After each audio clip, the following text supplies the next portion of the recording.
3장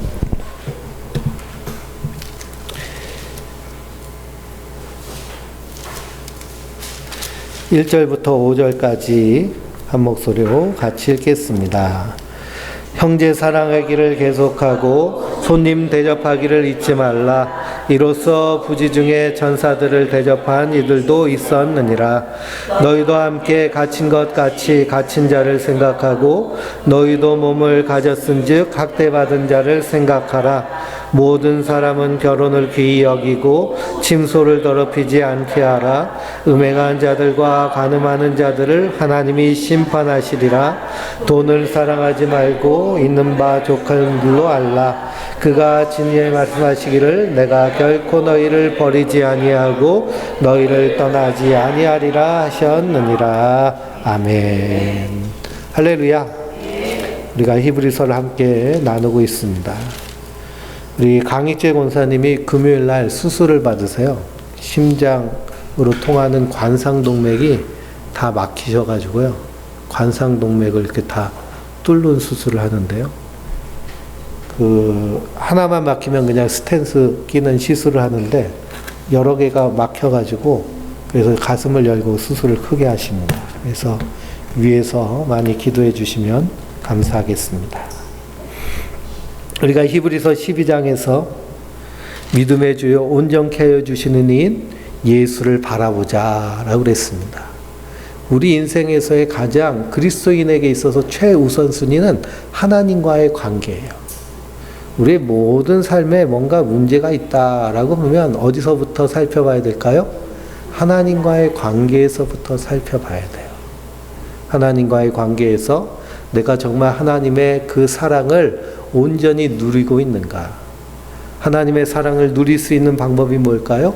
말씀과 기도를 통해서 누리는 겁니다. 그러면 그 말씀과 기도를 통해 하나님 나를 사랑하신다는 그 하나님의 사랑이 내 안에 풍성해지면 내 안에서 자연스럽게 나오는 모습이 어떤 모습일까요? 예배와 기도와 그리고 말씀에 따라 순종하는 삶입니다. 그러니 우리가 항상 하나님의 사랑 안에 거해야겠습니다. 한순간도 그 사랑을 잊어서는 안 돼요. 근데 마귀는 어떻게 하나요? 어떻게 해서든지 그 사랑을 뺏어가려고 합니다. 그러니 항상 나와 함께 하시는 하나님. 사랑에서의 최고의 가치는 함께함에 있다고 말씀드렸는데요.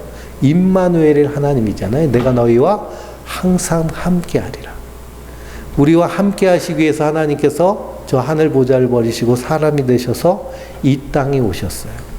그리고 더러운 우리 죄로 인해서 함께하지 못하는 나를 위해서 어떻게 하셨어요? 그 죄값을 다 치르셔서 깨끗하게 해주셨어요. 우리는 날마다 예수 그리스도를 통해서 이루신 이 하나님의 사랑 안에서 나를 확인하고 발견해야 될 줄 믿습니다. 그래서 하나님과의 관계를 통해서 그 다음 확인해야 될 것이 무엇일까요? 나와의 관계예요. 나 자신을 살펴봐야 돼요. 그래서 우리가 꿈 공부도 하는 이유가요. 이 꿈을 통해서 내 안에 있는 또 다른 나인 무의식이 나에게 보내는 편지를 보고 그 무의식이 나에게 너 이렇게 살면 안 돼. 이렇게 살아야 돼. 라고 권고하고 그리고 알려주는 것에 따라 사는 거예요. 이거는 그냥 우리가 우연히 발견한 것이 아니고요. 프로이드나 융 같은 심리학자들이 평생을 거쳐 연구한 결과로 나타난 것들이에요. 그러니 우리가 날마다 꿈꾸는 그 꿈을 무시해서는 안 되고요. 그 꿈이 나에게 무슨 얘기를 하고 있는가. 그래서 내 내면에는 내가 알지 못하는 내 무의식 속에서는 무엇이 나에게 정말 필요하고 중요하다고 말하고 있는가 귀 기울이면서 살아야 됩니다. 왜 그러냐면 우리는 연약해가지고요. 세상 풍조에 따라서 살기가 쉬워요. 세상 풍조 뒤에는 누가 일하고 있어요? 마귀가 일하고 있어요. 마귀가. 야, 이렇게 살아야 돼. 이렇게 살아야 돼. 돈, 명예, 예? 집, 뭐 이런 거. 돈. 세상 풍조 따라 살게 합니다. 그러다 보면 나중에는 만신창이가 돼요. 요즘 뉴스를 보면은 학교 선생님들 얼마 전만 해도 초등학교 선생님이면은 배우자로 1순위, 1위감 배우자. 그리고 직장도 안정하다. 애들이 무슨 골치 피우나? 그러니까 그냥 정년할 때까지 철가방, 밥통, 그래가지고 그냥 애들만 그냥 설렁설렁 가르치다가 방학 때도 쉬잖아요. 그쵸? 직장 중에 방학 있는 직장이 선생님뿐이 없습니다. 얼마나 좋아요? 방학한다고 월급 깎는 것도 아니고. 그래서 선생님은 다 좋은 줄 알았어요. 근데 뉴스를 보니까 어때요? 예? 이 6년 동안 자살한 선생님이 100명이에요. 우울증, 여러 가지 신경장애, 막 공황장애, 막 각종 예? 정신병들에 짓눌려가지고요. 그래서 스스로 목숨을 끊어요. 왜 그런 일이 일어났을까요? 예? 사람 때문에 그래요, 사람. 그 학부모들이. 어저께 뉴스를 보니까 얼마나 기가 막히는지요. 이 한 아이가 수업 시간에 칼에 비어가지고 뭐 상처가 났나 봐요. 초등학생 때. 그래서 그 초등학생 선생님을 달달 볶아가지고 수술 받고 성형 받고 고등학생이 될 때까지 달달 볶아요. 초등학교 때 당한 일을. 그 선생님 자살했어요. 죽었더니 자살했는지 확인해 보겠다고 장례식장까지 찾아와가지고요. 조문도 하지 않고 확인할 보고 있어요. 그런 사람 만나면 우리 인생이 어떻게 될까요? 그러니 우리가 날마다 기도하는 기도 가운데 예수님이 우리를 위해서 기도하라고 가르쳐준 주기도문에도 뭐가 있어요? 관계를 위한 기도가 있잖아요. 정말 그런 악인을 하나 만나면 인생이 송두리째 완전히 무너지는 일들이 우리 주변에 많이 있습니다. 그러니 우리가 이런 관계나 상황이나 환경에 흔들리지 않기 위해서는 우리 내면을 봐야 돼요. 내 안에서 자아 성찰이 잘 일어나면요, 세상 풍조에 따라서 살지 않아요. 그러니 요즘은 다 그냥 명품백 하나씩 끼고 다녀야 뭔가 있어 보인다고.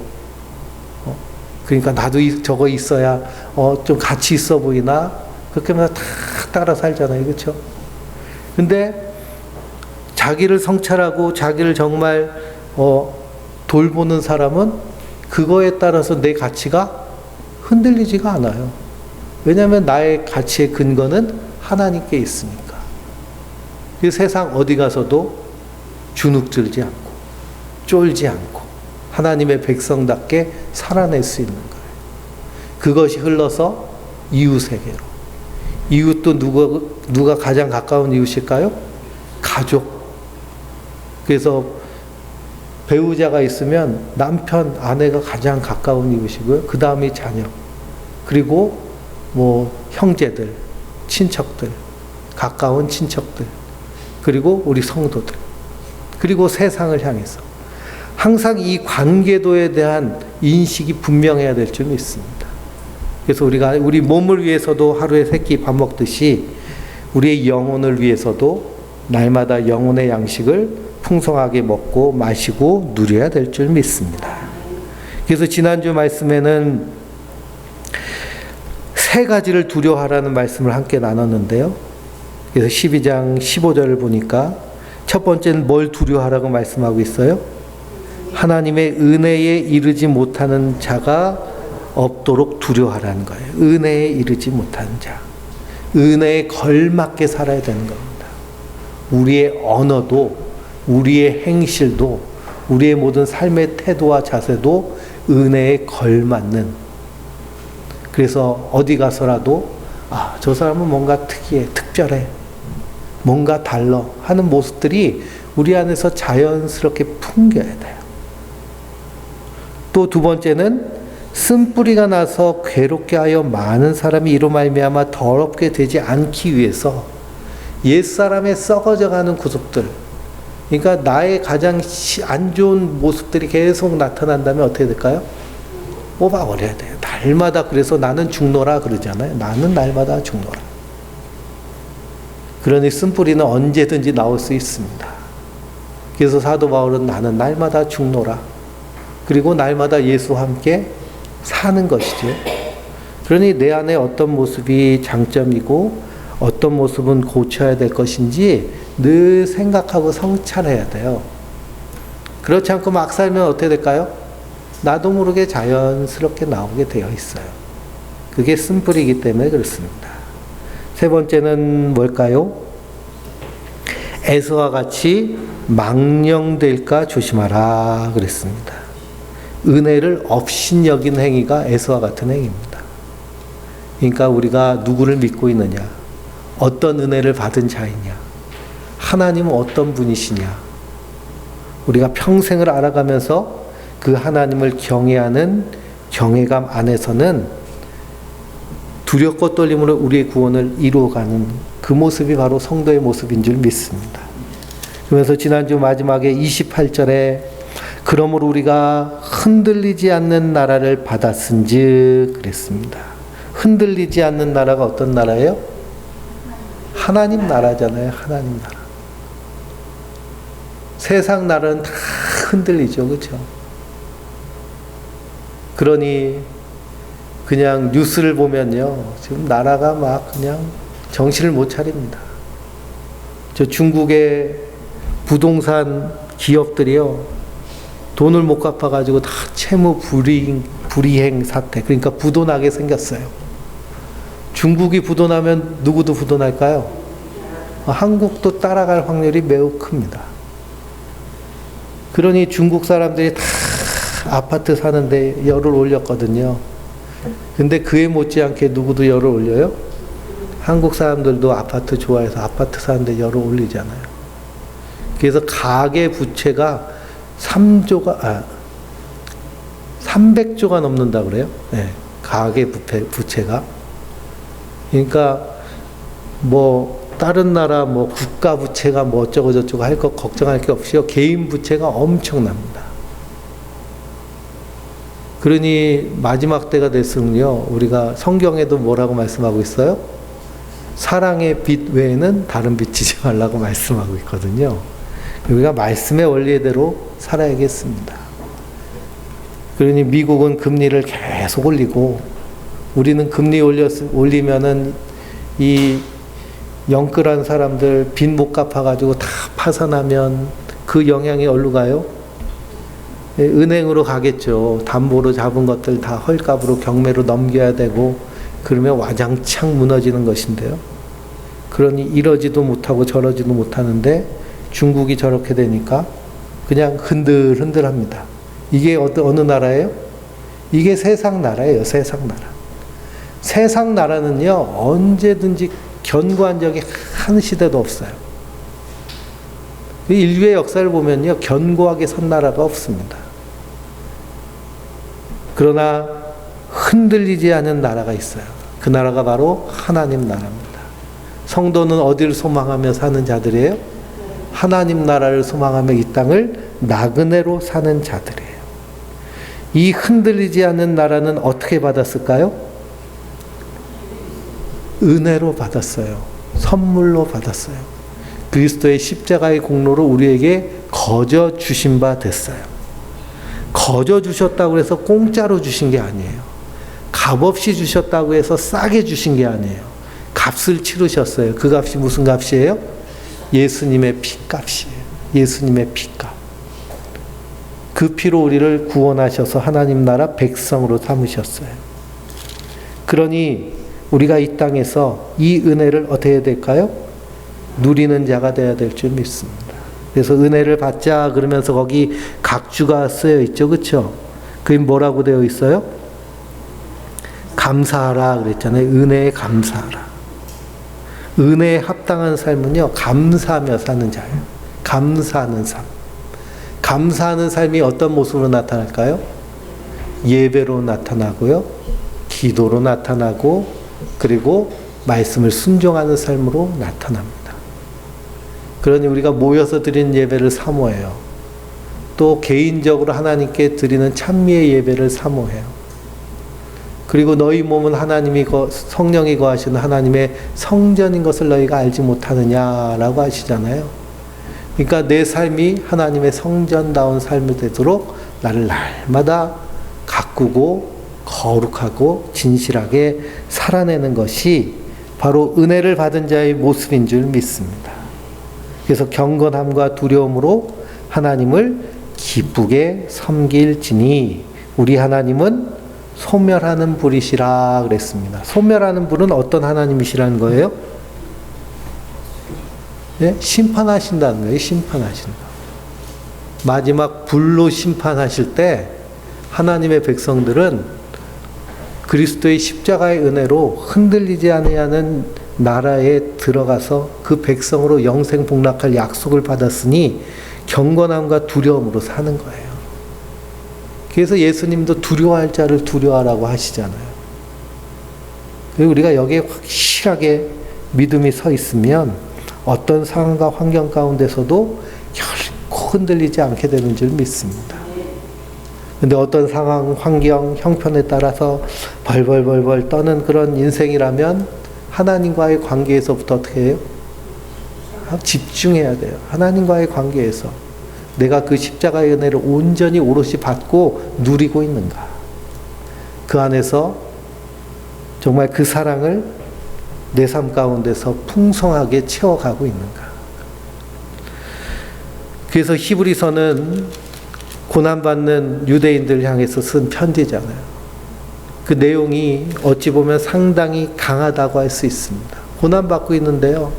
힘내, 조금만 참어. 그러면서 그렇게 그냥 엉덩이 토닥거려 주지 않고요. 오히려 뭐해요? 책망하고 있어요. 왜 그러냐? 하나님의 약속이 우리에게 이렇게 분명하고 우리가 믿는 예수님이 얼마나 크신 분이신지를 망각하면 안 되기 때문에 그렇습니다. 세상을 두려워할 것이 하나도 없다는 거예요. 세상을 감당하지 못하는 사람이 믿음의 사람이기 때문입니다. 그래서 형제 사랑하기를 계속하라 라고 그랬습니다. 이 형제는 그리스도 안에서 한 지체된 형제를 의미하는 거죠. 사랑은 어떻게 하는 걸까요? 사랑은 함께 하는 것, 공감하는 것이 사랑이라고 말씀드렸어요. 심리학에서는 함께하고 공감하는 게 사랑이에요. 근데 그 심리학도, 우리의 심리도 누가 만드셨어요? 하나님이 만드셨잖아요. 하나님 우리를 사랑하시기에 임마누엘 하셨다고 말씀드렸죠. 우리의 연약함을 공감하셨기 때문에 십자가에 달려 죽으신 거예요. 그리고 우리의 연약함을 불쌍히 여기셔서 용서하시고 씻어주신 분이 바로 그리스도세요. 함께함과 공감함. 근데 세상은 뭐라고 얘기해요? 자녀를 사랑하는 방법으로 부자 아빠가 돼서 서포트 팍팍 해주고 최고급 학교, 최고급 학원 왕처럼 왕의 DNA 집어넣어가지고 키워주면 그게 사랑인 줄 알고 그렇게 사랑하다 그냥 주변 사람들 다 정신병 걸리게 만드는 그런 사랑. 이게 세상이 말하는 사랑이에요. 그래서 성경이 말하는 사랑은 분명합니다. 부모가 세상이 말하는 사랑으로 자녀를 사랑하면 자녀는 부모를 향해서 고마워는 해요. 근데 사랑받았다고는 생각하지 않아요. 그래서 어렸을 때 그냥 미국 같은데 선진국에 조기 유학 간 아이들 있잖아요. 나중에 돌아와가지고 뭐 좋은 직장 다니고 돈은 잘 벌지 모르지만 부모를 향해서 사랑받았다고 얘기하지 않아요. 사랑받으면 함께하는 것과 공감하는 것이기 때문에 그래요. 그러니 형제 사랑하기를 계속하라고 말씀하십니다. 함께하고 공감하는 데 있어서 필요한 덕목은 고린도전서 13장 사랑장에 사랑은 언제나 오래 참고 사랑은 언제나 온유하며 사랑은 시기하지 아니하고 교만하지 아니하고 무례히 행하지 아니하고 이런 뭐 사랑의 덕목들. 그래서 사랑은 다 성품적인 거예요. 예수님 따라 살면 우리 안에서 뭐가 자연스럽게 이루어질까요? 사랑함이 자연스럽게 이루어지는 줄 믿습니다. 그러니 교회 안에서도 사랑한다라고 할 때 무슨 사랑을 해야 돼요? 예수님의 사랑을 해야 돼요. 내 사랑을 해서는 안 돼요. 예수님의 사랑. 그러기 위해서는 예수님의 사랑으로 내가 풍성해져야 될 줄 믿습니다. 그래서 누구를 사랑하기보다 먼저 누구를 사랑하라고 그래요? 성경은 너 자신을 사랑하라고 그래요. 하나님 사랑을 먼저 누리라는 거예요. 그러면은 이웃은 그냥 자연스럽게 되는 것이에요. 2절을 보니 손님 대접하기를 잊지 말라 그럽니다. 이로써 부지 중에 천사를 대접한 이들도 있느니라. 부지 중에 천사를 대접한 이는 누굴까요? 아브라함이죠. 그렇죠? 아브라함. 라헬이 부지 중에 천사를 대접했어요? 네, 아브라함이죠. 그래서 이 손님은 누구를 얘기하느냐 하면 흩어진 나그네를 얘기해요. 히브리서 11장 13절 16절을 읽어볼까요? 11장 13절 16절. 이 사람들은 다 믿음을 따라 죽었으며 약속을 받지 못하였으되 그것들을 멀리서 보고 환영하여 또 땅에서는 외국인과 나그네임을 증언하였으니 그들이 이같이 말하는 것은 자기들이 본향을 찾는 자임을 나타냄이라. 그들이 낳은 바 본향을 생각하였더라면 돌아갈 기회가 없었으니와 그들이 이제는 더 나은 본향을 사모하니 곧 하늘에 있는 것이라. 이러므로 하나님이 그들의 하나님이라 일컬음을 받으심을 부끄러워하지 아니하시고 그들을 위하여 한 성을 예비하셨느니라. 그러니 흔들리지 않는 나라를 사모하며 이 땅을 나그네처럼 사는 자들이 바로 손님이 되는 거예요. 손님의 종류도 다양하잖아요. 그렇죠?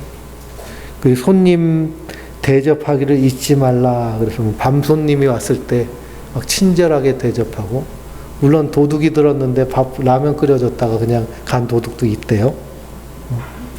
그렇지만 여기서의 손님은 바로 복음을 전하며 이렇게 나그네 인생을 사는 사람들을 얘기합니다. 나그네로 오신 분이 바로 예수님이세요. 요한복음 1장을 보실까요? 1장 10절 11절.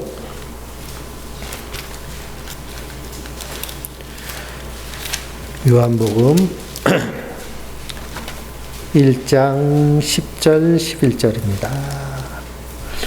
그가 세상에 계셨으며 세상은 그로 말미암아 지은 바 되었으되 세상이 그를 알지 못하였고 자기 땅에 오매 자기 백성이 영접하지 아니하였으나 그랬습니다.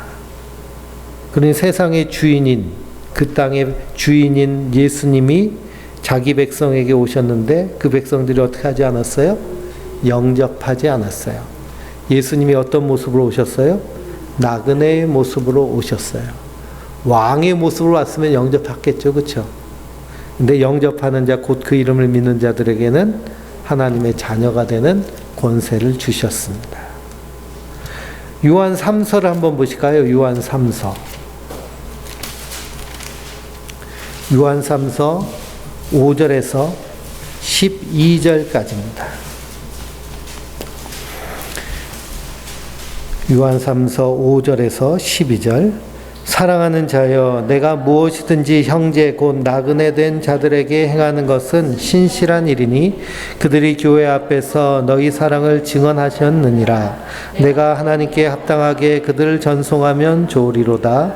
이는 그들이 주의 이름을 위하여 나가서 이방인에게 아무것도 받지 아니함이라. 그러므로 우리가 이 같은 자들을 영접하는 것이 마땅하니 이는 우리로 진리를 위하여 함께 일하는 자가 되게 하려 함이라. 내가 두어 자를 교회에 썼으나 그들 중에 으뜸이 되기를 좋아하는 두오디레베가 우리를 맞아들이지 아니하니 그러므로 내가 가면 그 행할 일을 잊지 아니하리라.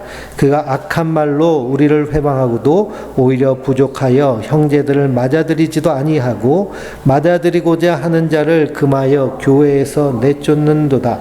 사랑하는 자여, 악한 것을 본받지 말고 선한 것을 본받으라.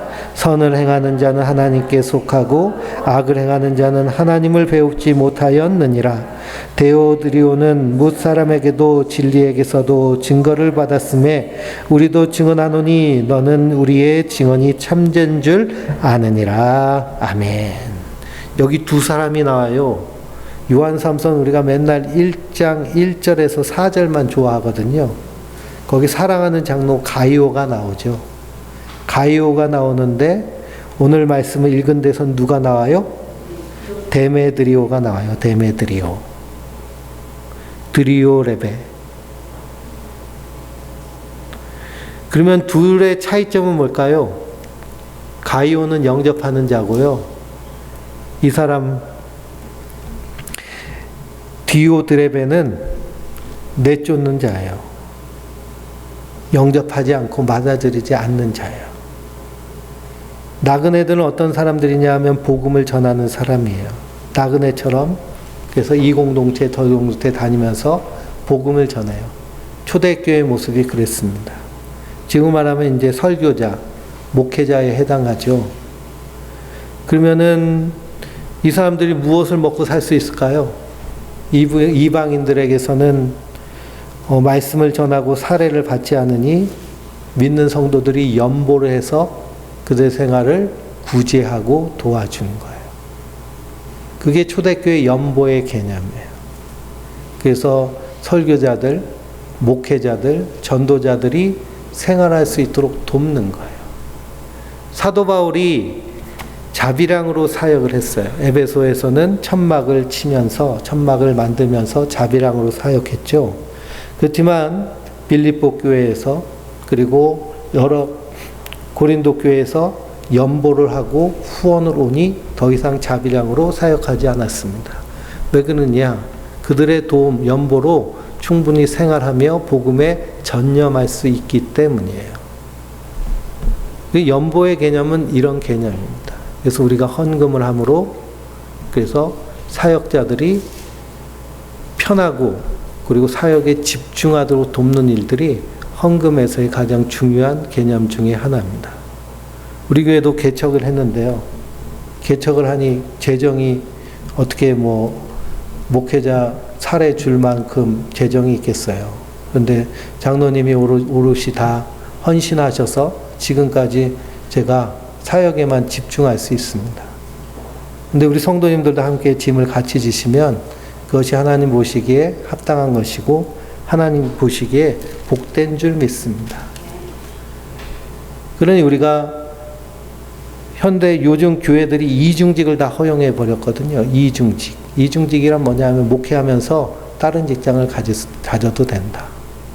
어떤 목사님은 택배도 하시고 어떤 목사님은 화물차 운전도 하시고 이중직이어도 좀 연관성 있는 그래서 목회랑 연관된 것을 좀 하면 좋은데 그냥 생계를 위해서 그런 일을 해요. 그러다 보면 목회에 집중하기가 쉽지가 않죠. 우리 성도님들도 하루 종일 일하고 예배당 와가지고 말씀 들으려고 보면 그냥 꿀잠 자게 되잖아요. 그렇죠? 예. 그런데 하루 종일 일하고 설교하려고 강대상에 올라오면 설교 준비 그리고 영적인 상태 이런 것들이 상당히 좋지가 않습니다. 그러니 거기선 양질의 말씀을 증거하기가 쉽지가 않죠. 그러니 목회자를 위해서 그리고 목회에 전념할 수 있도록 후원하는 이런 일들 이것을 요한 사도는 가이오를 향해서 뭐라고 얘기해요? 사랑하는 자여 내가 참으로 사랑하는 자에게 편지하노니 사랑하는 자여 내 영혼이 잘된 같이 내가 범사에 잘되고 강건하기를 내가 간구하노라 라고 얘기합니다. 요한 사도가 축복할 수 있는 최고의 축복으로 그를 위해서 기도하고 간구하고 있어요. 그래서 다시 히브리서로 돌아오면요. 손님 대접한다는 것은 이런 의미가 담겨져 있습니다. 그러니 부지 중에 천사를 대접하는 것이 아니고요. 복음을 증거하는 사람을 대접하니 누구를 대접하는 거예요? 예수님을 대접하는 거예요. 예수님을. 그러니 미자립 교회, 조그만 교회 가면 헌금 많이 해야 되고 또 관계 다 내가 책임져야 돼서 큰 교회 다닌다 이런 심보는요. 어디도 못 들어가는 심보예요. 예? 천국 입구에도 못 들어가는 심보예요. 하나님은 중심을 보시거든요. 근데 한국 교인들 얼마나 편안하게 신앙생활 하려고 그래요. 다 편안하게 그렇게 하다가 어디로 갈까요? 지옥불에 떨어지는 겁니다. 그러니 우리 말씀이 얼마나 무서운지요. 그래서 우리 하나님은 소멸하는 불이시라고 그러시잖아요. 소멸하는 불. 소멸하는 불.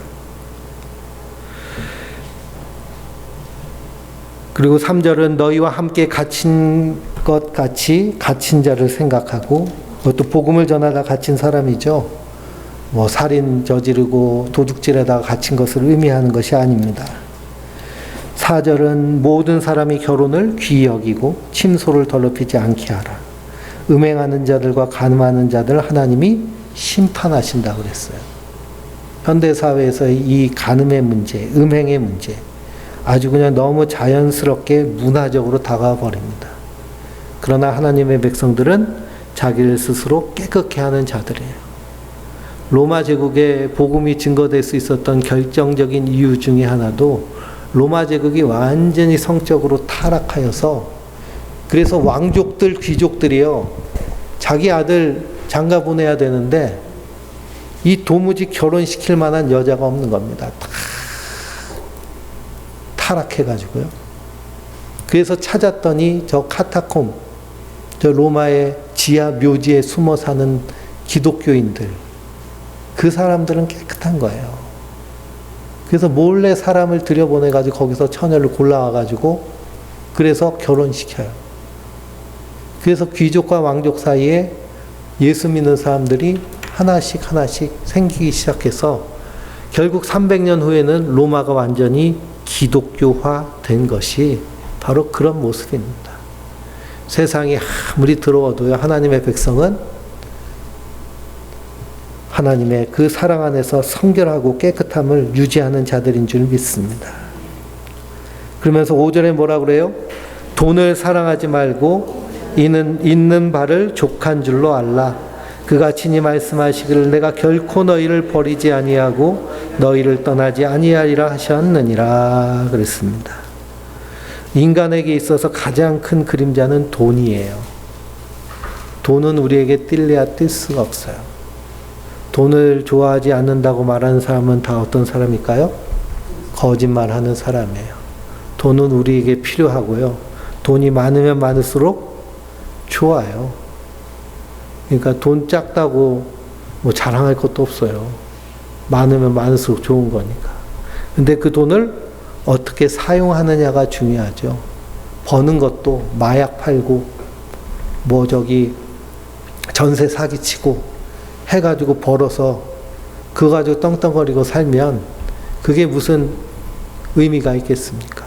정직하게 벌고 그리고 거룩하게 사용하는 것이 중요한 줄 믿습니다. 그리고 그냥 돈을 얻기 위해서 그냥 불 속에다도 들어가는 시대에 우리가 살고 있잖아요. 청년들이 왜 영끌을 해요? 그렇게 끌어가지고 빚져가지고 아파트 사면 팔면 또 몇 억씩 돈 번다고 그러니까 거기에 그냥 불나방처럼 뛰어드는 겁니다. 근데 그렇게 돈을 사랑하는 것이 아니라 내가 열심히 일해서 버는 것, 이것을 귀하게 여기고, 그리고 하나님이 내가 돈이 많다고 해서 사는 게 아니에요. 누가 살려주세요? 하나님이 살려주시고 도와주시는 줄 믿습니다. 그래서 우리가 돈을 사랑하지 않고 하나님을 사랑하며 하나님의 인도하심, 앞서 행하시는 하나님을 바라보며 사는 자들이 성도들인 줄 믿습니다. 그래서 6절을 보니까 그러므로 그랬어요. 그러므로 우리가 담대히 말하되 주는 나를 돕는 이시니 내가 무서워하지 아니하겠노라. 사람이 내게 어찌하리요 그랬습니다. 이렇게 사는 자들이 담대한 사람들이에요. 무서워하지 않아요. 하나님만 의지하고 바라보는 자들입니다. 7절을 읽어볼까요? 하나님의 말씀을 너희에게 일러주고 너희를 인도하던 자들을 생각하며 그들의 행실의 결말을 주의하여 보고 그들의 믿음을 본받으라 하였습니다. 그 하나님의 말씀을 너희에게 일러주는 사람이 목사, 설교자, 인도자겠죠. 그래서 그 사람들을 생각하라는 거예요. 무엇을 주의 있게 보라고 그래요? 행실의 결말을 주의 있게 보라고 그럽니다. 근데 이때 히브리서가 쓰여진 것이 1세기거든요. 그러니 하나님의 말씀을 성도들에게 가르쳐주고 공동체에서 인도하는 사람들은 결말이 다 어떨까요? 결말이 다 어떨까요? 은퇴하면서 그냥 몇 억씩 전별금 받아가지고 그냥 걱정 없이 그냥 배부르게 왕처럼 살았을까요? 아니죠. 핍박과 박해 가운데서 그냥 다 순교하거나 가난하게 소멸해버립니다. 그게 1세기의 전도자들의 결말이에요. 사도 바울은 독배를 마시고 순교하였고, 베드로는 거꾸로 십자가에 못 박혀 죽었고, 야고보는 톱에 목이 베어서 죽고, 예수님의 제자들도 다 순교했잖아요. 그렇죠? 그들의 결말을 주의해 보라는 거예요. 정말 주의 종인지 안 그러면 짝퉁인지. 그러니까 그냥 잘 눈 부릅뜨고 보시기 바랍니다. 저도 이렇게 잘 보세요. 저게 정말인지 짝퉁인지. 언제 드러날까요? 아직 좀 시간이 있네요, 저는. 은퇴할 때쯤 되면 대충 견적이 나옵니다. 은퇴할 때쯤 되면 저게 진짜인지 짝퉁인지. 우리 지방도 은퇴하는 목사님들 보면 되게 뭐 은퇴하기 전에는 진짜 뭐 평생 뭐 목양일념 한 것처럼 그렇게 하는데요. 은퇴할 때 보니까 아주 그냥 열받더라고요. 그래가지고 저번에 교육제의 할 때는 한바탕 대들었습니다. 감리사님한테. 하도 불의한 걸 그냥 무사 통과해 주니까요. 참을 수가 없더라고요. 그래서 우리가 항상 눈을 부릅뜨고 바라봐야 됩니다. 목회자만 그런 것이 아니라 성도도 마찬가지예요. 목회자는 하나님의 특별 심판받고, 성도는 따로따로 이렇게 심판받고 좀 완화해서 뭐 다 봐주고 뭐 그런 걸로 착각하지 마세요. 이건 직능으로 나는 거죠. 하나님 앞에서는 다 우리가 성도로 서는 거예요. 성도로. 그 중에 이제 말씀을 가르치는 자로. 그러면 우리 성도님은 그냥 앉아있는 자로 예수님 앞에 쓸 줄 아세요? 예수님 앞에서 너 뭐 하다 왔냐? 교회 앉아있다 왔는데요. 뭐. 그러실 거예요? 예수님 뭐라 그랬어요? 땅끝까지 이르러 내 증인이 되리라 하셨잖아요. 내 증인이 되리라. 그래, 우리 교회는 전도하기가 참 쉽습니다. 그냥 꼬셔가지고 삶 공부하라고 오면요. 제가 9개월 동안 살살 이렇게 주물러 녹이잖아요. 그렇죠? 예. 살살 녹이면, 그러면 얼추 비슷하게 그리스도인이 돼요. 그래서 세례 받으면서 간증도 하는 거 들어보면 진실함이 묻어나잖아요. 그렇죠? 그러니 내가 직접 복음을 전하지 못하겠으면 어떻게 하면 돼요? 예, 데리고 오세요. 데리고 오셔서. 그래서 뭐 하루 3번 정도 할 만하더라고요. 아침, 점심, 저녁. 예. 그래서 지금도 이제 2분이 새로 시작하는데, 그래서 열심히 해야겠죠. 그렇죠? 놀면 뭐 하겠어요? 그래서 우리가 이 놀라운 사랑, 흔들리지 않는 나라를 우리가 받았으니 은혜에 감사하며 이 땅에서 하나님 백성답게 하나님 사랑을 풍성히 누리며 승리하는 하나님의 사람들 되시길 주님의 이름으로 축원드립니다.